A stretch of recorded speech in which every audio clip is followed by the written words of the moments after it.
Doctor BR Ambedkar Konaseema జిల్లా రామచంద్రాపురం కూటమి ప్రభుత్వం పెంచిన విద్యుత్ ఛార్జీల బాధలను నిరసిస్తూ వైసీపీ ఇన్ఛార్జ్ పిల్లి సూర్యప్రకాష్ ఆధ్వర్యంలో భారీ నిరసన ర్యాలీ చేపట్టారు. ర్యాలీలో రాజ్యసభ సభ్యుడు పిల్లి సుభాష్ చంద్రబోస్ వైసీపీ కార్యాలయం నుంచి మెయిన్ రోడ్ మీదుగా విద్యుత్ శాఖ డిఈ కార్యాలయం వరకు వైసీపీ శ్రేణులు ప్రదర్శన నిర్వహించారు. పెంచిన విద్యుత్ ఛార్జీలు వెంటనే తగ్గించాలంటూ నినాదాలు చేశారు.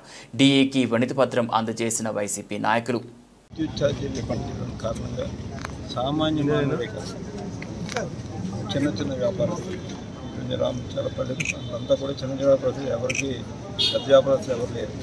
చిన్న వ్యాపారస్తులు, స్మాల్ స్కేల్ ఇండస్ట్రీస్ ఉన్నవాళ్ళు, లేదా మీడియం స్కేల్ ఇండస్ట్రీస్ ఉన్నవాళ్ళు అందరూ కూడా చాలా ఇబ్బంది పడుతుంది.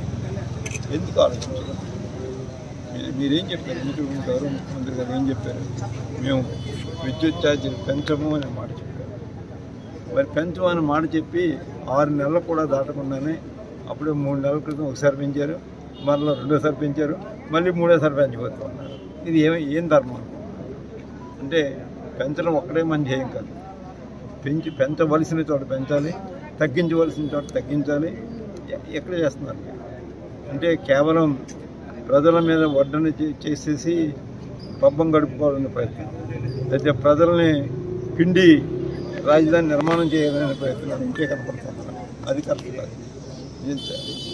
అది ఒక ప్రజాప్రతినిధి అంటే ప్రజల ద్వారా మన అధికారంలోకి వచ్చిన వాళ్ళు ముందు 167% ఉన్నటువంటి పొడుగు 15%. మరి పేదవారు, ముఖ్యంగా చిన్న సన్నకారు వ్యాపారాలు చేసేవారు, వీళ్ళందరినీ కూడా దృష్టిలో పెట్టుకోవాలి. ఎంత ఇబ్బంది పడుతున్నారో భాగ్యవంతులైనటువంటి మీకు తెలియకపోవచ్చు.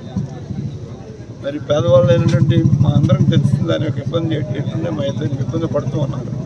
ఎక్కడ పెంచాలో అక్కడ చూసుకోవాలి, ఎక్కడ తగ్గాలో అక్కడ తగ్గాలి. అది రేటు మానేసి ప్రతిదాని మీద కనపడిన వాళ్ళ మీద వండితే అది సహేతుకమైనటువంటి పరిపాలన అనిపించుకోవాలి. ఒకసారి ప్రజలకి కోపం వస్తే ఏమవుతుందో మీరందరూ చూసారు. చాలా ఎన్నికలు మనం చూసాం. పాలన గాడి తప్పినప్పుడు సరైన ట్రాక్లో పెట్టే అనుభవం, విజ్ఞత ప్రజలకు ఉంది. గత చాలా ఎన్నికలు రుజువు చేసి ఒకసారి ఆలోచించుకోండి ఎప్పటి నుంచి. అంతే తప్ప ప్రజలు మాకు అధికారం ఇచ్చి మాకు ఇచ్చారు కాబట్టి యథేచ్ఛగా పరిపాలించడానికి కావాల్సిన స్వేచ్ఛను కోరుకుంటే మాత్రం ప్రజలు క్షమించే పరిస్థితి లేదు.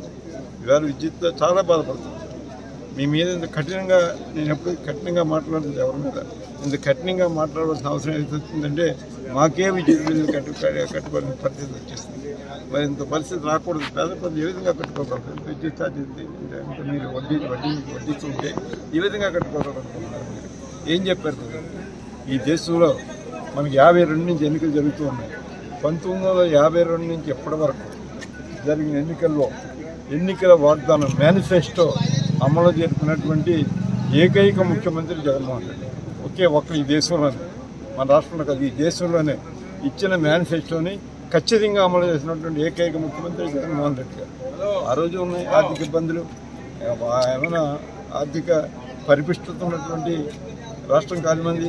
ఆ రోజు కూడా ఆర్థిక ఇబ్బందులు ఉన్నాయి. అయినా ఒకసారి మనం ప్రజలకు ఇచ్చిన మేనిఫెస్టోకి అమలు చేయకపోతే ప్రజల్లో విశ్వాసం కోల్పోతుంది.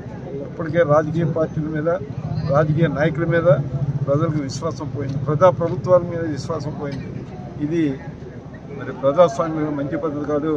దీంట్లో ఒక మార్పు తీసుకురావాలి అని ఆ రోజు ఆయన నిర్ణయించుకున్న మొదటి రోజే అదే అమలు చేశారు. మీరు దయచేసి మిమ్మల్ని జగన్మోహన్ రెడ్డి గారిని గురువుగా స్వీకరించాలంటలేదు నేను. ఆయన ఏ విధంగా మేనిఫెస్టో అమలు చేశారు, మీరు కూడా దగా చేయకుండా మేనిఫెస్టో అమలు చేయడానికి ప్రయత్నించారు. అలా మేనిఫెస్టోని అమలు చేయలేక ప్రయత్నం చేయకపోతే చరిత్రలో దగాకూరుగా మిగిలిపోయే ప్రమాదం ఉంది. కాబట్టి ఆ మద్దతు తెచ్చిపోకుండా దయచేసి ముఖ్యమంత్రి గారిని కోరుతున్నాను.